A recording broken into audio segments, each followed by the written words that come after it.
Hi, ഇന്നത്തെ നമ്മുടെ recipe നേന്ത്രപ്പഴമൊക്കെ വെച്ചിട്ട് ബ്രേക്ക്ഫാസ്റ്റിനൊക്കെ ഉണ്ടാക്കാൻ പറ്റിയിട്ടുള്ള ഹെൽത്തി ആയിട്ടുള്ള ഒരു പലഹാരത്തിൻ്റെ റെസിപ്പിയാണ്.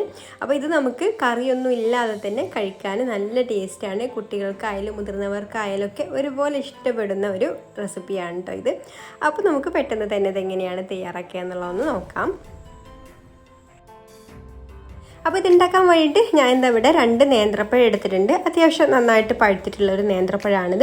ഇനി നമുക്കിതൊന്ന് പുഴുങ്ങിയെടുക്കണം. അപ്പോൾ നമ്മൾ വെള്ളത്തിലിട്ടിട്ടല്ല കേട്ടോ ഇത് പുഴുങ്ങിയെടുക്കുന്നത്, ആവിയിലാണ് വേവിച്ചെടുക്കുന്നത്. അപ്പോൾ ആവിയിൽ വേവിച്ചെടുക്കാൻ വേണ്ടിയിട്ട് ഞാൻ ഇതുപോലൊരു ഇഡ്ഡലി പാത്രത്തിൽ കുറച്ച് വെള്ളം വെച്ച് കൊടുത്തിട്ടുണ്ട്. അതിൽ തട്ട് വെച്ച് കൊടുത്തിട്ട് നമുക്ക് പഴം മുറിച്ചത് ഇതിൻ്റെ മുകളിലേക്ക് വെച്ച് കൊടുത്തിട്ട് ആവിയിലൊന്ന് വേവിച്ചെടുക്കാം. പിന്നെ പഴം ആവിയിലൊക്കെ വേവിച്ചെടുക്കുമ്പോൾ ഇതുപോലെ കുറച്ച് ചെറിയ ചെറിയ പീസാക്കിയിട്ട് വെച്ച് കൊടുക്കുകയാണെന്നുണ്ടെങ്കിൽ പെട്ടെന്ന് തന്നെ അത് വെന്ത് കിട്ടും കേട്ടോ. പിന്നെ വേവാനെടുക്കുന്ന സമയം നമ്മുടെ പഴത്തിൻ്റെ വണ്ണത്തിനനുസരിച്ചിട്ടാണ്. അപ്പോൾ അത് നോക്കിയിട്ട് നിങ്ങൾ വേവിച്ചെടുക്കാം. ഇനി നമുക്ക് അടച്ചു വെച്ചിട്ട് ഇത് വേവിച്ചെടുക്കാം. അപ്പോൾ ഈ പഴം വലിയ വണ്ണമില്ലാത്ത പഴമായതുകൊണ്ട് പെട്ടെന്ന് തന്നെ വെന്ത് കിട്ടിയിട്ടുണ്ട്. ഇനി നമുക്കിത് എടുത്ത് മാറ്റി വെക്കാം. ഇപ്പം പഴം ഏകദേശം ഒന്ന് ചൂടാറി വന്നിട്ടുണ്ട്. നന്നായിട്ട് ചൂടാറിയിട്ടില്ല കേട്ടോ, ചെറിയൊരു ചൂടൊക്കെ ഉണ്ട്.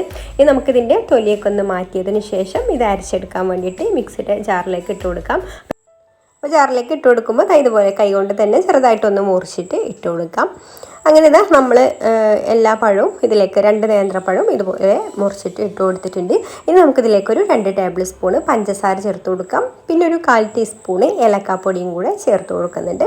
എന്നിട്ട് ജാറടിച്ച് വെച്ചിട്ട് ഇതൊന്ന് നന്നായിട്ട് അരച്ചെടുക്കണം. ഒട്ടും തന്നെ കട്ടകളൊന്നും ഇല്ലാതെ അരച്ചെടുക്കുക കേട്ടോ. അതുപോലെ വെള്ളം ചേർക്കുന്നില്ല. അരച്ചെടുത്തിട്ടുള്ള പഴം ഈ ഒരു ബൗളിലേക്ക് ഇട്ട് കൊടുക്കുന്നുണ്ട്. ഇതിൽ ഒട്ടും തന്നെ വെള്ളത്തിൻ്റെ അംശമൊന്നുമില്ല കേട്ടോ. പിന്നെ വെള്ളത്തിലൊക്കെ ഇട്ട് വേവിച്ചെടുക്കുകയാണെന്നുണ്ടെങ്കിൽ ചിലപ്പോൾ പഴം വെള്ളം കുടിച്ചിട്ട് കുറച്ച് ലൂസായിട്ടാണ് കേട്ടോ കിട്ടുക. ഇതിപ്പോൾ കുറച്ച് നല്ല ടൈറ്റായിട്ട് തന്നെയാണ് കിട്ടിയിട്ടുള്ളത്. അപ്പോൾ ഇതുപോലെ അരച്ചെടുത്തതിന് ശേഷം നമുക്കിതിലേക്ക് ഇനി 1 കപ്പ് അരിപ്പൊടി ചേർത്ത് കൊടുക്കാം. നമ്മൾ പത്തിരിക്ക് ഇടിയപ്പത്തിനൊക്കെ എടുക്കുന്ന സെയിം അരിപ്പൊടിയാണ് കേട്ടോ, നൈസായിട്ടുള്ള അരിപ്പൊടി. അത് ഇട്ട് കൊടുക്കുന്നുണ്ട്. പിന്നെ പാകത്തിന് ഉപ്പും കൂടെ ചേർത്ത് കൊടുത്തിട്ട് ആദ്യം ഇതൊന്ന് മിക്സ് ചെയ്ത് കൊടുക്കാം. എന്നിട്ട് നമുക്കിതിലേക്ക് ആവശ്യത്തിന് വെള്ളം ഒഴിച്ചു കൊടുക്കാം. വെള്ളം ചെറിയ ചൂടുള്ള വെള്ളമാണ് എടുക്കാൻ. നമ്മൾ ഇടിയപ്പത്തിൻ്റെ പൊടിയിലേക്ക് നമ്മളിപ്പോൾ വീട്ടിൽ തന്നെ അരി പൊടിപ്പിച്ചെടുത്തിട്ടുള്ളതാണെന്നുണ്ടെങ്കിൽ അതിലേക്ക് നമ്മൾ ഇടിയപ്പമൊക്കെ ഉണ്ടാക്കുമ്പോൾ ചിലവർ തിളച്ച വെള്ളമാണ് ഒഴിക്കുക, ചിലവർ ചെറുതായിട്ടൊന്ന് ചൂടാക്കിയിട്ടുള്ള വെള്ളമാണ് ഒഴിക്കുക. അപ്പോൾ അത് ഓരോ പൊടിയുടെ രീതിക്കനുസരിച്ചിട്ടാണ് കേട്ടോ. ചില പൊടിയിലേക്ക് നല്ല തിളച്ച വെള്ളം പറ്റില്ല, അതുപോലെ ചില പൊടിയിലേക്ക് തിളച്ച വെള്ളം വേണ്ടി വരും. അപ്പോൾ അങ്ങനെ നോക്കിയിട്ട് ആ ഒരു രീതിയിൽ നമുക്ക് വെള്ളം ഒഴിച്ചു കൊടുക്കാം. ചൂടുള്ള വെള്ളം തന്നെ ഒഴിച്ചു കൊടുക്കുക.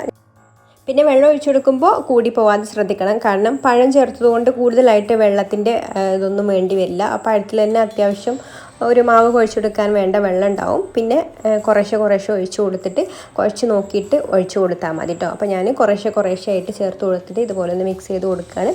എന്നിട്ട് നമ്മൾ കൈ കൊണ്ട് തന്നെ നന്നായിട്ടൊന്ന് കുഴച്ചെടുക്കാം.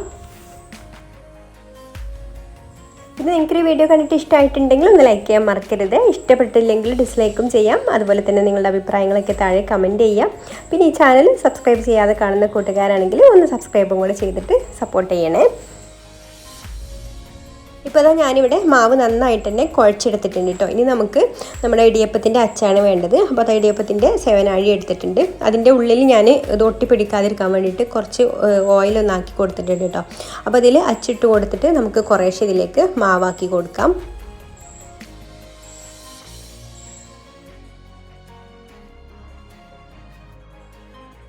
ഇനി നമുക്ക് ഇടിയപ്പം ഉണ്ടാക്കിയെടുക്കാം. അപ്പോൾ ഇടിയപ്പം ഉണ്ടാക്കിയെടുക്കുന്നത് ഞാൻ സ്റ്റീമറിൻ്റെ തട്ടിലാണ് കേട്ടോ. അപ്പോൾ തട്ടിൽ കുറച്ച് തേങ്ങ നിരത്തി കൊടുത്തിട്ടുണ്ട്. അതിൻ്റെ മുകളിലേക്കാണ് നമ്മൾ ഇതുപോലെ ഇടിയപ്പം തിരിച്ചു കൊടുക്കുന്നത്. അപ്പോൾ തേങ്ങ ഇട്ട് കൊടുത്തത് കാരണം ഇതിലൊട്ടും തന്നെ പറ്റി പിടിക്കൊന്നുമില്ല. പിന്നെ ഈ ഒരു ഇടിയപ്പത്തിലേക്ക് കൂടുതൽ ടേസ്റ്റ് ഉണ്ടാവും കേട്ടോ തേങ്ങയും കൂടെ കൂട്ടി കഴിക്കുന്ന സമയത്ത്. കാരണം ചെറുതായിട്ടൊരു മധുരമുള്ള ഇടിയപ്പമാണിത്. അപ്പോൾ നമ്മൾ കറി കൂട്ടി കഴിക്കുന്നതിനേക്കാളും തേങ്ങയോ തേങ്ങാപ്പാലൊക്കെ കൂട്ടി കഴിക്കുമ്പോഴാണ് കൂടുതലായിട്ട് ടേസ്റ്റ് ഉണ്ടാവുക. അപ്പോൾ ഇത് വേവിക്കാനുള്ള വെള്ളം ഇവിടെ തിളച്ച് വന്നിട്ടുണ്ട്. ഇനി നമുക്ക് ഇതിൻ്റെ മുകളിലേക്ക് ഈ ഒരു തട്ട് വെച്ച് കൊടുത്തിട്ട് അടച്ചു വെച്ച് ഒരു 2-3 മിനിറ്റ് മതി കേട്ടോ. ഇത് ഓരോന്നായിട്ട് വെച്ച് കൊടുക്കുമ്പോൾ വെന്ത് കിട്ടാൻ വേണ്ടിയിട്ട്. അപ്പോൾ പെട്ടെന്ന് തന്നെ വെന്ത് കിട്ടും. ഇനി നമുക്കിത് അടച്ചു വെക്കാം. ഇപ്പോൾ നന്നായിട്ട് തന്നെ ആവിയൊക്കെ കയറി നമ്മുടെ ഇടിയപ്പം റെഡിയായി വന്നിട്ടുണ്ട്. ഇനി നമുക്കിത് എടുക്കാം.